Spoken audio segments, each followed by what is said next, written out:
Silver fox, silver. It's a big difference, Bridget.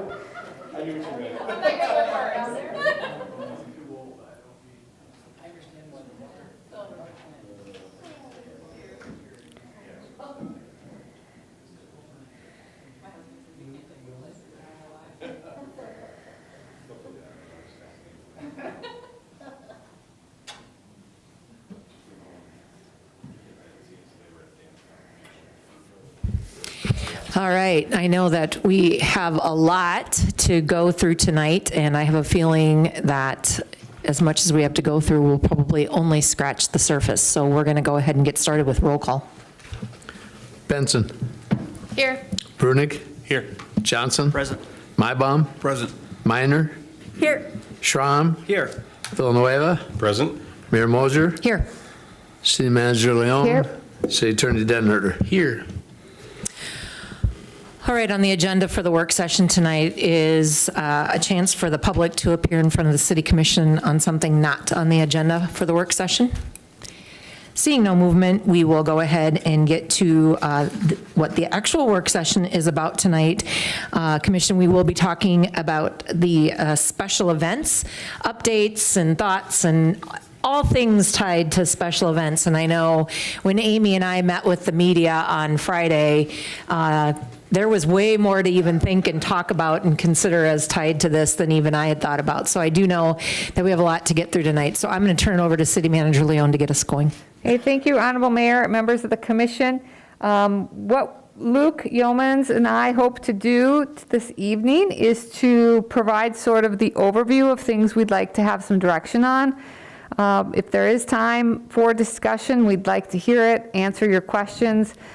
There's so much content that one suggestion I've made in your memo is perhaps, I hate to use the word committee again, but perhaps forming a subcommittee of a few commissioners and some staff people to come back with a recommendation for the full commission. But I did want to lay out for you what we're looking at and some of the things we'd like to for you to consider. Also, Todd Larson is here. He's in the back of the room. He's going to throw a yellow flag or do some reffing if Luke and I get it wrong. But we're going to give him a little break here while we present to you some of the information that we've been talking about. Just as an overview, one of the things that brought some of these up is, some of these topics up is Music at the Meridian. So Music at the Meridian has become really popular. This will be the 7th season, I believe. Grows every year. And it started out as just sort of a small, let's have some music downtown, let's encourage some of the stores to stay open. By having music downtown, let's create some type of family gathering opportunity in the summers and the evenings. It's not associated with a weekend-long event, and it's really developed into much more. So as it grows, we kind of grow up, and we want to know some of your thoughts on a few things associated with that event. And then we'll parlay a little bit into special events overall. Our special events have grown in terms of their number and in terms of their needs. And we want to make sure that we can continue to support those special events in future years. So we want to talk a little bit about some of the things that have been suggested over time by our Parks and Recreation Director and by Luke, as well as by other communities who have maybe a little bit more experience in special events, in hosting things, and some ideas they've had that we might want to include in our special events application. So with that, want to talk first a little bit about Music at the Meridian and food and beverage sales.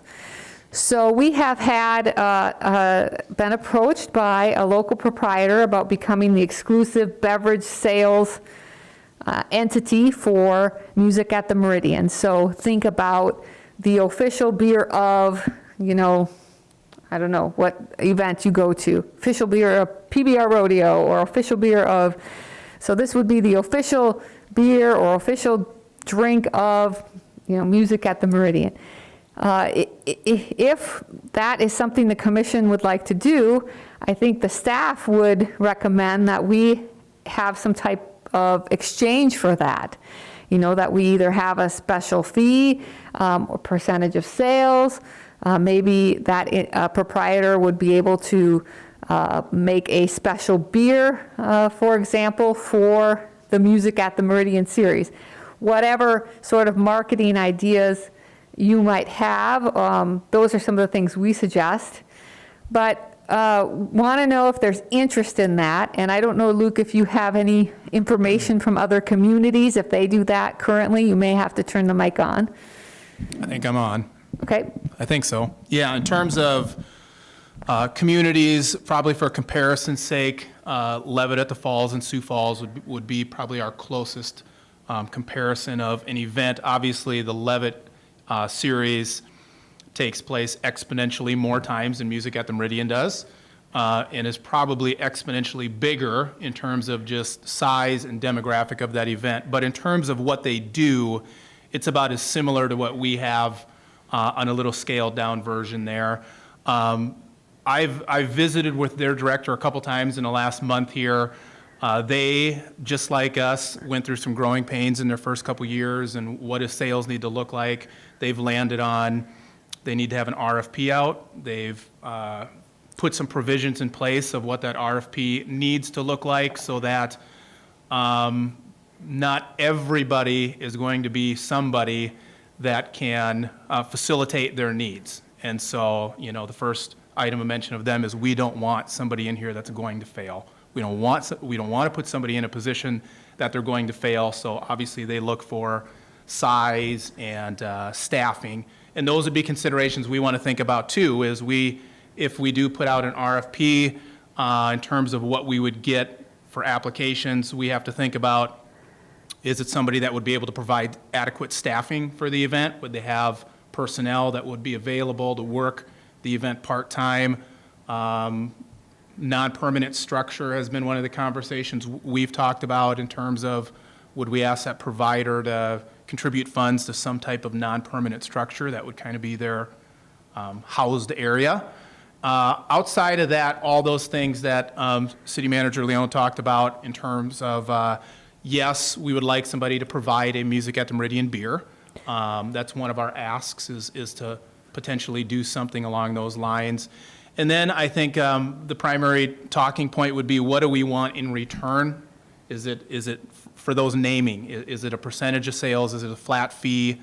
We're going to market. We do a lot of marketing on our own already and invest dollars into that. We would obviously ask on the backside for some marketing from this vendor as well. But yeah, that's kind of what we're looking for feedback for right now. And the same goes, and then we'll get some initial reaction from you, commissioners. Food, we have not been approached to be, a official food sponsor, but we currently don't have any fees in place for food vendors. 100% of their profits go directly to our vendors. Wanting to know feedback as to whether we should be charging sort of an annual or summer fee, limit the number of vendors, so we can advertise that, hey, this is who's going to be here that evening. We can have a guarantee that they're going to be here. Right now, we've done a pretty good job of having at least one or two each time, but we have had instances where a vendor says they're going to come and then something comes up and they don't come, and that's okay, I guess. But if there's an expectation of a lot of folks coming down, I've personally had the experience where there isn't a lot of vendors and then the food actually runs out. So, something to think about there. And then same questions, if we did an RFP for that, what types of things are you interested in receiving from that in terms of percentage of sales, or maybe it's marketing solely, or maybe it's a certain food type, et cetera. So just trying to see if you think we should formalize this a bit more. We certainly want to give people the opportunity. So if you do think we should do that, then it would be a little question of, what the RFP should say, et cetera. Agreed. And I don't think the end goal is for us to be making money off of our vendors, but an ask of some fee or percentage would probably help us out in terms of planning and just allowing us to have better access to knowing who's going to be there, when they're going to be there, and hopefully having our vendors with a little bit more skin in the game to make them a little bit more reliable in terms of showing up and providing the services that we're hoping to have on site there. And I think as we get into the discussion more of the special events application, we can talk a little bit more about, sort of the aim of any potential fee or skin in the game that we might ask of any of these folks. So any initial reactions or questions? So, like this last year, we had Backspace and Ben's that traded off between nights, right? Correct. And have we had any interest from vendors beyond those two? No, in the past? we haven't, and I think, I don't think it's a secret anymore. Obviously, Backspace is not going to be a part of that equation this summer now, which was kind of part of what spurred some of this discussion at our level to, is it time to look at maybe making some changes in terms of how we operate and what we ask of a vendor or an exclusive vendor on site. I'm curious, in any of your research, have you, in other communities, you mentioned the Levitt or whatever, do they do, in their RFP, do they do a fee? Do they do a portion of sales? Or what tends to be, part of me wants to kind of make it easier. Like I feel like a fee would be easier than a portion of sales because then every night you're having to audit what they Right. sell or whatever. What is your preference or what are you finding tends to be a better route to go? Well, or to you're look at? 100% right in that a fee would be considerably easier for us. Levitt is not doing that, though. They're doing a percentage of sales for food and, for their beer vendor, I should say that. Food, they're doing a flat fee of, if you're a vendor here, you want to vend food, you pay this amount of dollars. For their alcohol sales, though, they have written into their RFP that it is a percentage of sales. So when they have a banner night, Levitt has a banner night. When they have a down night, they have a down night. And that was their rationale in that of Levitt kind of wanted to ebb and flow with how their vendors perform too, so that when they do well, Levitt also benefits well. If it's a slow night, then they also don't have as much benefit. And that was kind of their rationale in moving to a percentage base for that. So would this RFP then happen every summer? So every summer you're going to have a potential vendors reapplying, or how does that work? We sure could. We could do every summer, although it does take some time, to advertise it out, have folks get, or we could do multi-year. I would probably, if that's something that we're curious about, what I would probably do is talk to the Riverboat Days folks and see like, what's your experience? What do you recommend? They have more experience working with food vendors and food trucks. Also, I know Ben's is doing some food truck, has a relationship with some food trucks. So maybe ask him a little bit, what's your best practice? How are you, just to get a little bit some expertise. So I can't really answer that for sure, but we could do it any number of ways. I would think once we got into a cycle, an annual RFP wouldn't be impossible, but we might want to look at, maybe it's a different fee if you're guaranteed, if you are putting in for 2 years. And I'd have to agree with Mayor Mosier. I think, in my opinion, a flat fee is going to be easier than the ebb and flow.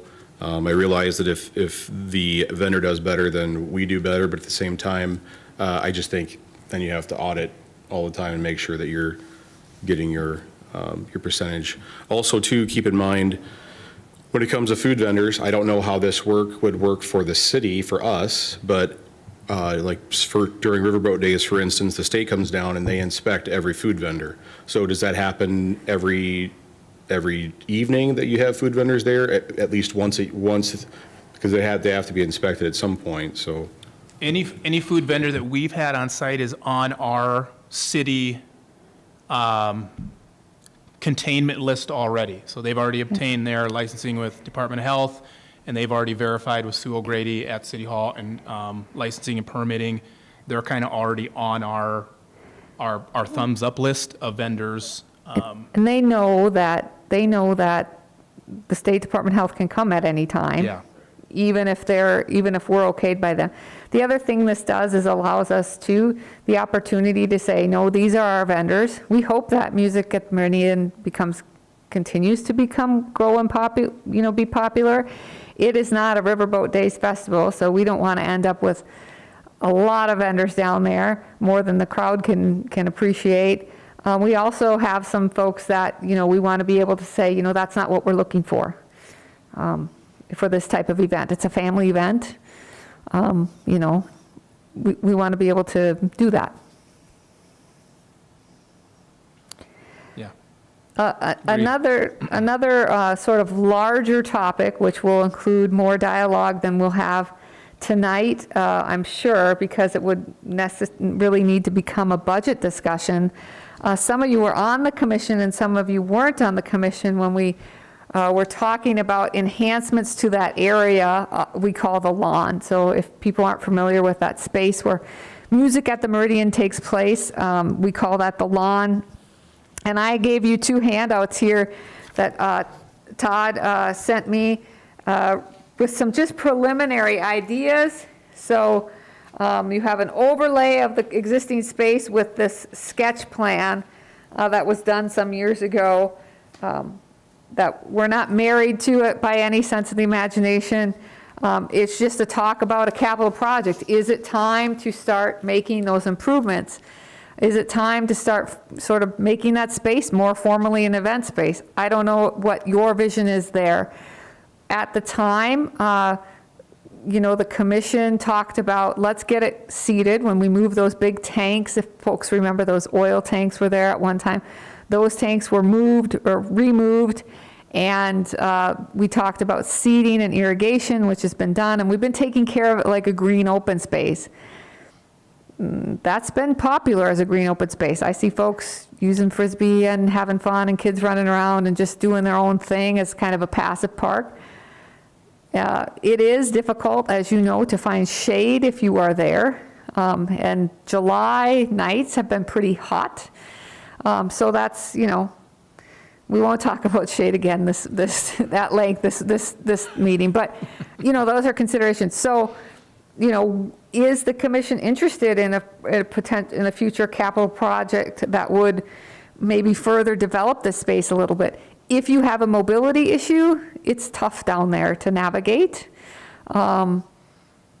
Just saying, if you can walk a bit or bike down there, it's good.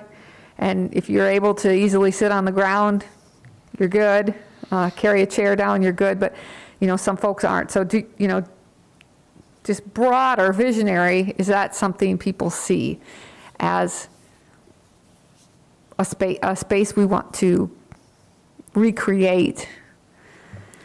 I think in the early days, the discussion was, let's see how use of this plays out, so we have a better idea of how the public wants to use it. There's maybe even still a thought in our minds at that time that would we, in the future, develop this? Would we sell it and have development there? And I haven't sensed any real community interest in doing that. So I guess I'm to a point where I'd be interested in developing it further and making that more of an attractive place for people to be. Yeah. For many years, we talked about a wedding gazebo in Riverside Park. So, maybe this is an opportunity to have a place where people can have weddings and also do concerts, that type of thing. Yeah, certainly, this whole conversation is kind of, for me, something that I think we'd like you all to take home as work to be done and conversation to be had amongst yourselves, individually and also in the community, because it's been a while since we revisited. But if we're talking about making the events a little more formalized and sort of turning the corner, and if we're, going to make the events a little bit more formal, then should the space also reflect what we're trying to do? Because we've learned over time that the space matters. So, and maybe everyone's fine with it just as it is. But I don't think we've talked about it in the community for a while. since we've done the plaza, we haven't done a lot more down there. So of course, we'll be up to you all then to budget for such improvements, but just something we thought was worthwhile bringing up while we were having this conversation. I did have a quick question. Is there any talk or discussion about using just the amphitheater we have in Riverside Park for some of this stuff, or are we just kind of moving away from that? Well, we talked about that initially. You know, it's a beautiful setting. It's not ADA compliant at present. I don't know now that people would want, I mean, people go there for the community concerts. I think people have gotten used to going to the Music at the Meridian, and we wanted to drive people to that space to utilize it. You know, if we were going to buy it and put money into it, we wanted it to be used, and we wanted somehow more of a relationship with the bridge to be used, and it's right adjacent. So that was the attraction there. But again, you know, that's certainly a possibility. I don't know, but I sense when I'm down there, people like that openness of being able to kind of let kids and run free, and to get up and spin around if you want to, and walk, kind of meander around and still be able to hear the music. But I don't know, Luke, if you have additional thoughts on that. Yeah, that has been an item Todd and I have discussed is, you know, is that a space that kind of meets our needs and criteria? Yeah, it does have a canopy shelter. It's ideal for a music setting. If you've sat in that space for any extended period of time, though, your bottom has probably told you that you don't want to sit there for an extended period of time, though, just in its present state of the kind of concrete steps and everything. So I think in terms of what it is a good space. I think in terms of our demographic that's trying to utilize, or at least is showing up, I don't know that they would be as compliant to hanging out for a couple hours with what we're doing right now in that present space. Yeah, I think the biggest disadvantage that the amphitheater has is that it's just facing the wrong direction. If it were facing south, I don't think ADA would necessarily be an issue. It would, in fact, be more of the larger stage setting, and you know, essentially people could recreate the experience that they have right now at the lawn, bring in their own chairs and quite a bit more space for kids to roam and wander. Hey, if I could, just a quick follow-up, and actually, Mike reminded me of something. You know, Riverboat Days is a fantastic success. They have been for decades here in Yankton.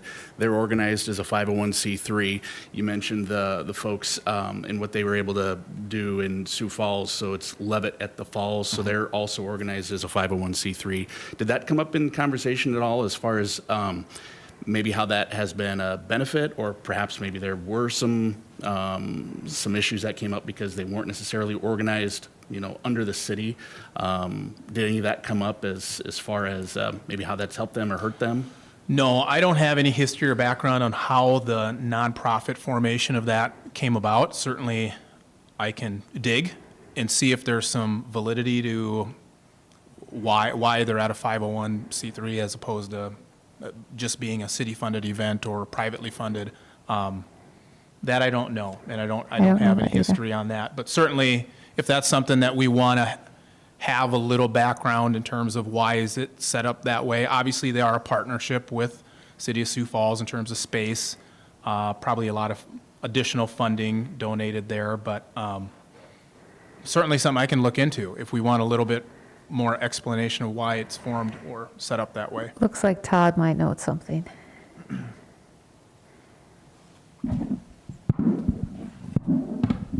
At the national level is the Levitt Foundation. And so that's a huge grant process. So they needed to be a 501c to get the money.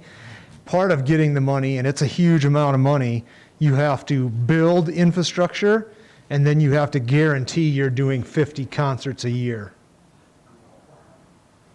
We looked at it. You're not even in the ballpark scale with what we can do here.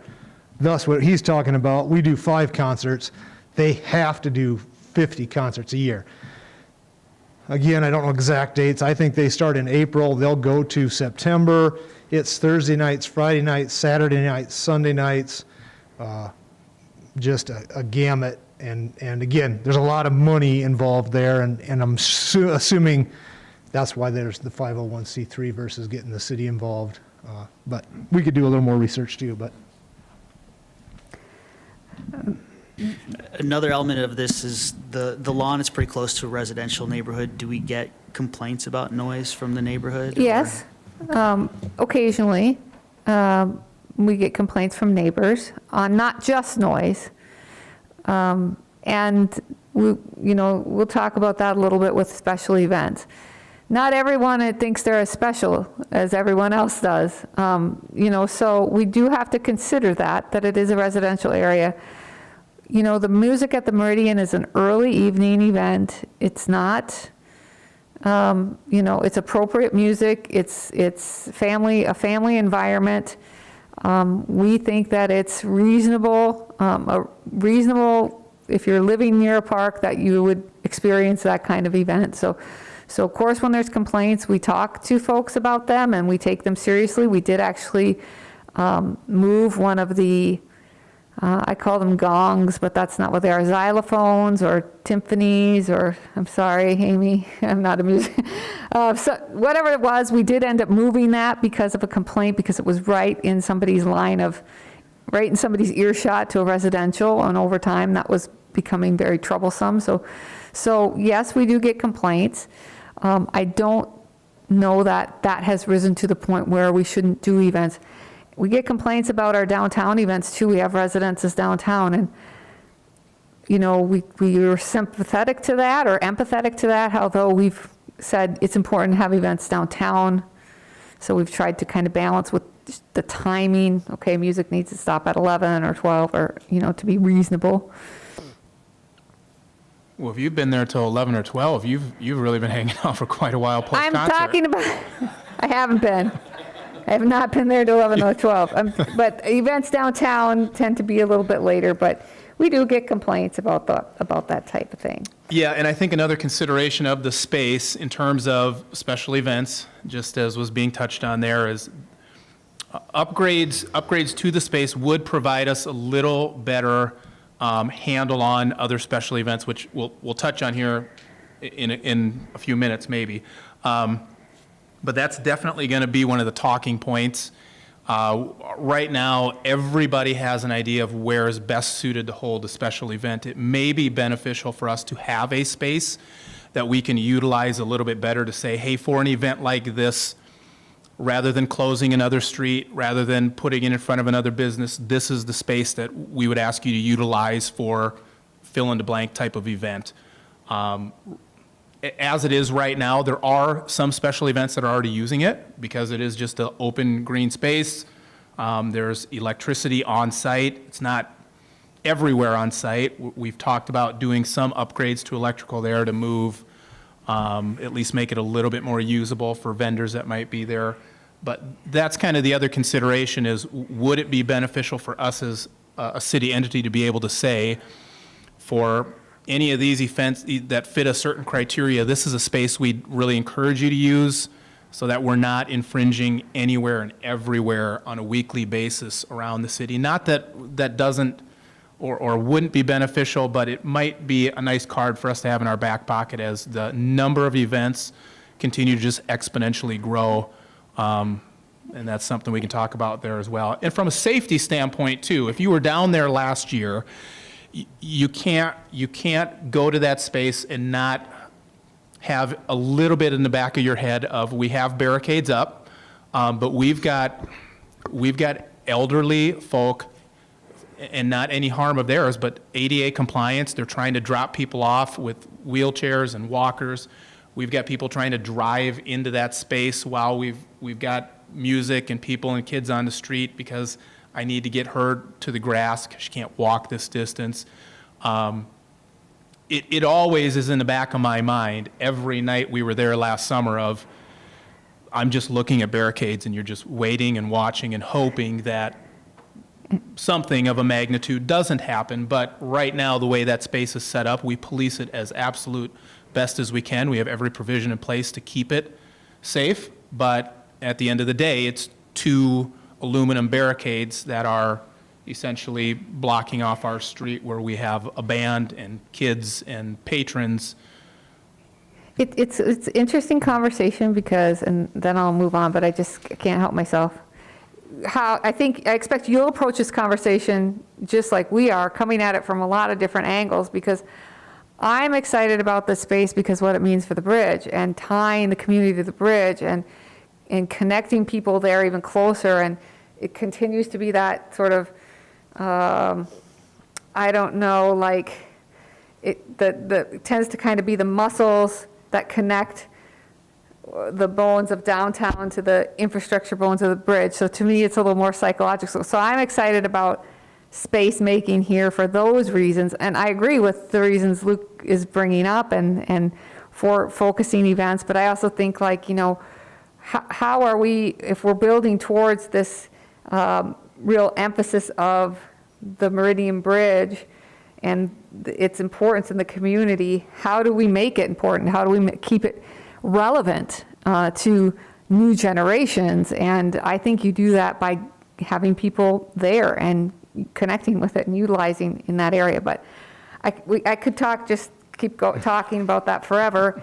And I know we have work to do tonight. You have work to do tonight, so I won't do that. But just put that in your brain and let it sift down in there, because I get excited talking about things like that.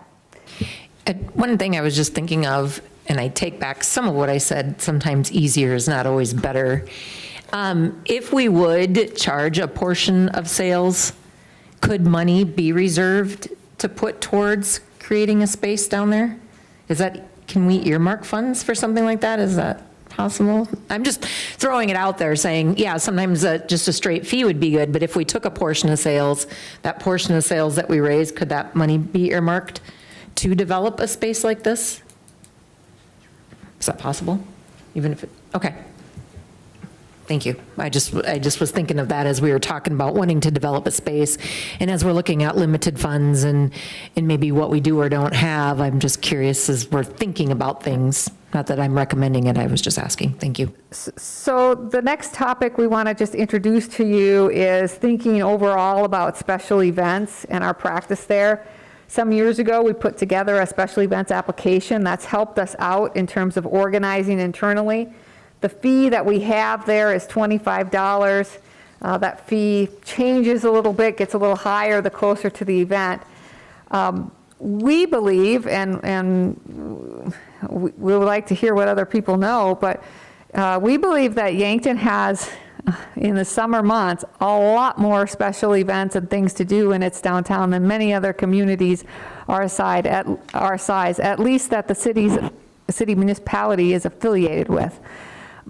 There's something, you know, at least half of the weekends in the summer, I would say, that we're associated with, probably more. And if you ask the PD or you ask Parks, they'll probably say, well, there's something every week. It might not just be as big as a Rock and Rumble or a Riverboat Days or a Rib Fest. So as you guys all know, we do a lot of the organizing in terms of placing bleachers, picnic tables, all those types of things, and the city's happy to do that. You, or a past commission, indicated after the sesquicentennial that events were an important part, and we did a good job with some events that we did, and so we're continuing to do that. Our staff has brought forward the concern that, over time, the bleachers are going to need to be replaced. Over time, the stage is going to need to be replaced. Picnic tables, all the things we use, sound systems, et cetera, to help folks be successful with their events are going to need replacement. And where is that going to come from? You all know from the budgeting experience that there isn't usually, an extra 100,000 laying around or 50,000 when we need to upgrade something or want to buy something new. So does it make some sense to maybe include some fees, not to make money off the events necessarily, but to have some type of reserve fund, either for as the mayor just mentioned, maybe it's for long-term improvements or for capital. And Luke, you did look at some other communities in terms of charging fees for events. Is that accurate? Yeah, and as, as you indicated, in terms of city events, I'm going to say we're different than other communities our size in terms of comparison's sake. Watertown, Brookings, Huron, Pier, Vermilion. Some of them don't even have a formal special event application. They don't have a special events process. You want to have an event, somehow you make a phone call to somebody at city level, and some of those things just come together. There's a couple other communities our size that have a formal process that's somewhat similar to ours, but in terms of apples to apples comparison's sake, Rapid City and Sioux Falls and Yankton. That's about it in terms of the number of events and the scale of events that are happening. You really can't compare Yankton with any of those other communities, Huron, Brookings, Pier, Aberdeen, exclude all of those. There just isn't anything happening on the same scale in any of those communities in terms of asks of special events that are happening. Sioux Falls and Rapid City probably closely align, obviously more, but as close for a comparison's sake to what's going on here. January 23rd today, we're only in January, and I've already had nine meetings this month for special events this summer, and a 10th application already came across this morning. So we're already at 9 pre-special event meetings as of January 23rd, and a 10th application this morning that I didn't make a phone call to set up a quick consultation on that. The number has increased exponentially, and I guess I would say the city has done such a good job with their pro bono work over the years that we've done such a good job that the asks, the number of asks and what's being asked for is continuing to grow. And I think that's a big part of the conversation here is there a point where we need to say we're happy to provide a service, but in terms of manual hours, work hours, labor hours, is there a point where we have to draw the line? Is there a point where we've got to ask for fees for use of bleachers and tables, knowing the wear and tear and movement? Over the course of a week last summer, I don't think there was a week that went by over the entire summer where somebody on our park staff wasn't moving tables or bleachers somewhere. I think it happened every week for the entire summer that we were moving a table or bleachers to various locations around the city of Yankton. And inherently, these are aluminum park structures. They're solid, but there's only so many times you can pick them up, put a forklift on them, and the welds start breaking, and things are going to deteriorate. And I think that's kind of part of the conversation that we want to have with the commission here is in terms of thinking long-term here. Picnic tables in the range of $800 to $1,200 per picnic table of what we've got right now, aluminum picnic tables. Bleachers that we currently have, replacement costs anywhere in the $1,500 to $2,500 range. So they're not cheap. I mean, they're solid structures, but again, the more we move, the more we rent. Well, we don't rent necessarily, but the more we loan, the more wear and tear, and just so we don't get to the point where we've got 12, 15 bleachers or tables that are in disarray, needing repair. We don't have them for events that we need them for. When Riverboat Days rolls around, music at the Meridian, we just don't want to end up in a bad place where we haven't thought long and hard about how do we replace at the end of the life cycle of some of these pieces of equipment that we're utilizing a lot. We've also extended our services to include, garbage and recycling and electrical services, tables and chairs, which are beyond picnic tables. I'm just talking regular tables and chairs, some of those other things. And that's something we'd like to talk about as well, along with security. As the numbers increase of events, that's wonderful. Our number of people hasn't increased to match that. So, that would be a discussion that we'd like to have as well. One of the recommendations that I make at the end of this memo, as you read, was there's a lot of things to talk about. It'd be nice to have a committee work on this and come back with a recommendation, but those are things that are straining us, and we're not saying that we don't want to do them. We want to continue to help. Is there some way where we can partner a little bit more? Also, there's some things that we're learning, like, oh, we probably need to be aware of this. Establishing some ADA requirements for special events is probably a good idea. Requiring liability insurance. You know, we're insured as a city, you know, if something occurs. Many of our events do not have their own liability insurance, and should something really terrible happen, you know, it would be good for that event to also have insurance. Certainly, we all might be involved if there was something serious that took place, but we think that that's probably a good idea in terms of how they're organizing their event. The street closures have been talking about complaints. Now, in the downtown area, downtown and at the river, it's a commercially zoned area, so people can expect events. Businesses can expect events, but right now our requirement is that you notify the businesses that you're having the street closure, and we say, did you notify the businesses? And people say yes. To the extent that that's done, we're not sure. So we, you know, because we still do occasionally have complaints saying, look, nobody told my business that their street was going to be closed on this Saturday, and I'm open on Saturdays, or what have you. So, you know, maybe should we consider a requirement in that special events application that something's published with local media at the event's expense? You know, how far do we want to take that so we can actually guarantee that there was some type of public notification? There have been some unhappy folks in the downtown area not realizing an event closure took place. That will become, I think, even more apparent now that the commission has given us the ability to close streets without it being as part of a public meeting. So, and you deciding that. So want to bring that forward, and then touch a little bit back on, again, police presence. You know, we've had more and more requests for escorts, walkthroughs, et cetera. There's a lot of extras with that associated with events.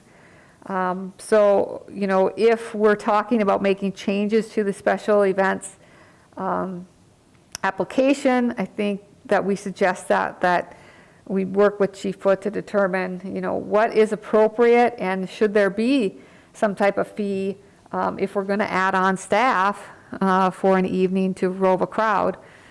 We don't have extra people when it's slow. I used to say those very words, like, hey, when it's slow and you have extra time. That's not how it works now. So I think that, you know, it's important we talk about that, because we've been so lucky. I don't think we've had major incidents at any events that I know of. We've had some, you know, police calls, and we've had some maybe minor injuries, but we haven't had a major incident, thank goodness. But we want to make sure that it is safe if something ever happens, and there is appropriate levels of folks there helping people if needed. So that's kind of the 30,000 foot overview. There is some time to have a little discussion and see where you all want us to take this, understanding that it is the end of January, and our first music at the Meridian is probably the first Thursday in July. Is that right? Correct.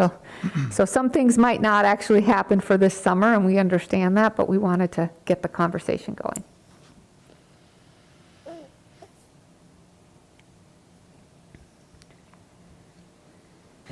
Seems like there's a lot of good things to discuss here, and it'll probably take a committee, as you suggested, to really work through them. Yeah, and just to follow up on a couple of those talking points there, in terms of ADA requirements, right now, our event application does not require an event organizer to make a mention of, or a blanket statement of, for an ADA accommodation, please contact fill in the blank.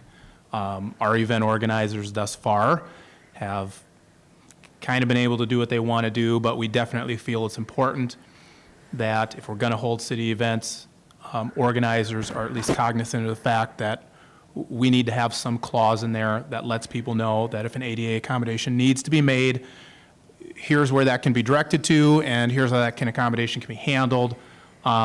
It's as easy as kind of inserting a blanket statement and then making sure the event organizers advertise and have that printed that's available to public.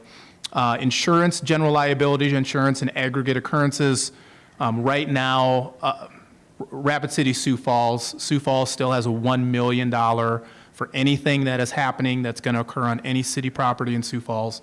They require a $1 million general liability policy to be in place. They will not even process your special event application until you have received and given certificate of that insurance to the appropriate permitting office in Sioux Falls there. They won't even move forward with your application unless that's been provided.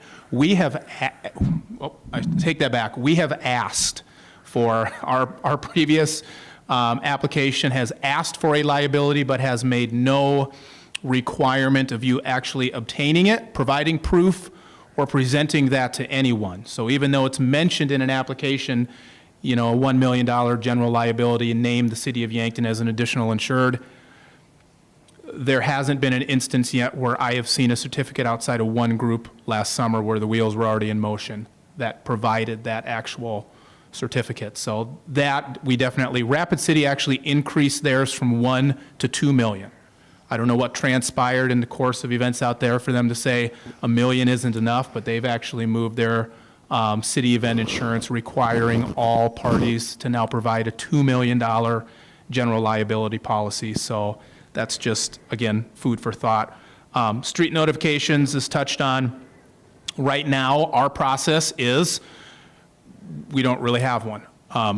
We ask them to notify, and many people ask me, what does that notification mean? Do I just go around with a clipboard? Do I just, that's kind of our process right now, and we don't really have a formal process for that. We're trying to formalize that process a little bit. We had a couple instances last year. Business owners showed up, had made appointments, had people coming in, and then kind of blindsided. I didn't know this was going on. So would that be as simple as a newspaper notification? Possibly. At least then we would have that in our back pocket to say it was advertised and made public in the event something gets missed. And obviously, Chief Foote and police presence. Just about every event that took place last year, there was an ask. We either want a walkthrough, we want private security, or we want police escort as part of a parade or as part of movement of vehicles from one location to another. And we understand everybody that made that request and the why. We get the why part. The talking point, again, for a subcommittee might be at what expense is that going to be? If we are pulling staff to accommodate a parade, what's not being, where is staff not being utilized during those events that are taking place? Private security has gotten significantly harder for Chief Foote to provide. I guess staff, yeah. And you know, even a talking point for him is his guys don't always want to be working the events. They also want to be enjoying some of the events too. And right now, there isn't a lot of opportunity when we keep on the amount of events that are rolling and rolling and rolling and rolling, and then every weekend we say we need our police to be staffing, kind of leading to a little bit of burnout and some negative feelings about whether I want to staff and work and on duty or off duty. It just has the potential to create some kind of negative feelings to our police in terms of staffing the events and kind of getting to that point where we don't really even get to enjoy these events with our family because our only engagement with them is working these events. So just another consideration of thinking about some of the security aspects of the numerous events that are coming down the pipe. Curiosity on that, and I get some of our larger events probably does require extra staff. Smaller ones, does that mean pulling somebody from patrol to do something here or there if it's a small ask, or does that still require us scheduling extra officers? Not that I want you to give up all your security plans there, Chief, but just out of curiosity.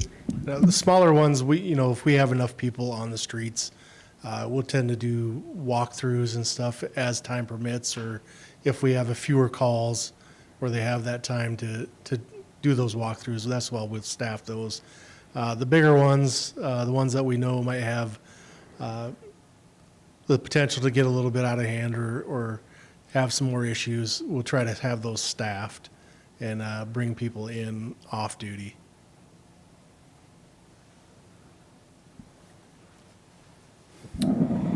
Luke, the 9 to 10 applications that you've gotten in so far, just to kind of use those as a for instance, are these primarily revenue generating events for the folks, I guess, whether they're entities or individuals who are coming to you? Just using those few as an example. Yeah, so most of them are using it as some organizational kind of fundraising cause. Sertoma's doing their annual Easter egg hunt that they do, minimal amount of fundraising efforts on that. Benefit concerts, benefit events. Obviously, our big events downtown already that we've met on, Rib Fest being one of those, Third on Third. Yeah, at some point, there is revenue being generated. A lot of that revenue is going back to worthy causes, which is a good thing. Many of these events, the revenue that's being generated is donated.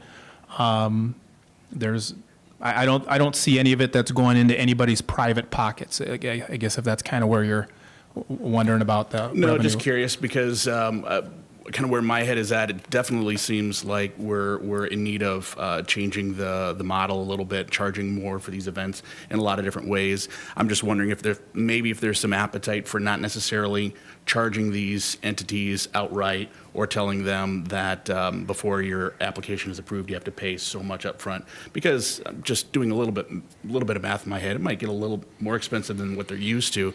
But if we were to maybe compromise a little bit and say, the bill is due 2 weeks after your event or a month after your event, something along those lines, at least at the outset. Yeah, and a consideration would be to clarify, is this an event that's requiring city services versus a city event that is not requiring city services? There are a number of events that are happening yearly that are completely self-sufficient, that are requiring little work on our part. We're not delivering, we're not setting up barricades. The kayak race is back for this year. I don't know if you remember the kayak race that was happening down at Riverside Park pre-COVID. They're back. They're almost entirely self-sufficient. Outside of we need a park shelter and we need a parking lot, that's kind of where our role begins and ends. So that could also be a talking point too, is trying to clarify, are these events that are primarily self-sufficient that it wouldn't be imperative for us to charge any fee for, because there really isn't a need for a fee for some of those type of events, versus the ones that are very heavy on we've got a lot of city asks here. We're going to need movement of materials, we're going to need bleachers, we need picnic tables, we need barricades, we need police escort. And it's not that hard for us to delineate between those type of events. The application makes that pretty easy for us to kind of filter that out in terms of what they are. So that would definitely be a possibility that not every event would have to be a feed special event, especially the ones that are kind of self-sufficient on their own. Luke, you mentioned Rapid City and Sioux Falls and kind of their insurance policies and what they require there. Did you also look into what do they charge for city services and rentals and things like that if they do? Yeah, so as a blanket, if I'm going to kind of the law of averages here, in a few of the other communities comparable to ours, picnic tables are being rented out somewhere around $25 per table per day, which we had events last year that we moved upwards of 24 picnic tables for an event, set them up, then move 24 picnic tables back. You can kind of do the math on what some of the costs associated with that would be. Bleachers, we moved dozens of bleachers last year, law of averages on that, somewhere around $35 for our 3 or 4 row sets of bleachers that we have within the city here, $35 per bleacher per day. Those are kind of just some general guideline numbers of what others. Sioux Falls doesn't do any rental. They will not rent out anything. Everything is third-partied. If you want bleachers, here's a list of 4 people in our city that rent out bleachers. You can contact one of them. If you want barricades for a street closure, the city of Sioux Falls will not even set up barricades for a street closure. Everything is third-partied out for every item, every piece of equipment from start to finish. Sioux Falls can get away with that. I think we would struggle a little bit with that model, but we kind of land somewhere in between there. We're kind of a happy medium right in between there. We're not Sioux Falls, but we're also not, we're not Huron. That isn't having anything primarily really happen over the course of summer, but we are kind of right in that happy medium of you can't expect everything to be a third-party ask. We do have to provide some of those things, but at what's appropriate cost to not price, kind of like Tony talked about, we aren't trying to price our event organizers out of the business. We don't want to get to that point where people say, we really want to have this event, it's a great event, it's a great cause, but that $250 I've got to pay up front here, I just don't know if that's feasible. We don't want to price people out of the business either, but we do want to just be cognizant of the fact that there are going to be replacements on the back end of this, and those are things we need to think about long-term here in terms of how we structure some of those fees. Great. Obviously, coming to the top of the hour, just to give a quick minute breather to everybody to get reset for the city commission meeting. I agree with what's in the packet. I do think this warrants some further discussion. So I don't know, City Manager Leon, do you want to ask now to see if there's 2 or 3 city commissioners that would like to sit down with Luke and Todd or whomever to kind of walk through some of this? Or would you rather that they email you, or how would you like to I think it's proceed? important that we get going in short order, so if somebody knows that they're interested, if they want to give feedback, and, we can have up to 4 commissioners on a committee without it being an issue, so if folks are interested, if they want to let us know, and if we had more than 4, we could draw, 4 names. I think you'll see different people join that committee, maybe Ross at some point, maybe Dave or Jason at some point, depending upon what topic but it would probably be a number of meetings and a proposal then put together to bring back to the rest of the commission for consideration. This is something we'd probably ask action on because we're talking about fees, we're talking about changing some policy, want a little more formal guidance from you. Do I have any commissioners interested in putting their name forward at this point? I'd volunteer to be on that committee. Johnson, Villanueva? Minor. Benson? Yes. Perfect. We have 4 at this point. Okay, well then we covered, I was going to suggest maybe we want someone from Riverboat Days, but we got that covered if Villanueva is there. There you go. So you have Commissioner Villanueva, Benson, Minor, and Johnson who have volunteered. Yeah. Thank you to those 4 commissioners. All right, with that, we have no other business in front of us on the work session agenda tonight, so I would ask for a motion to adjourn the work session. So moved. Second? We have a motion and a second. All those in favor say aye. All those opposed, nay. All right, work session adjourned. I believe that gives us 2 minutes before we start the city commission meeting. Thank you. Thanks, Luke.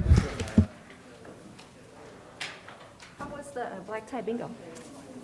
I have an injury. From the bingo? I'm not kidding.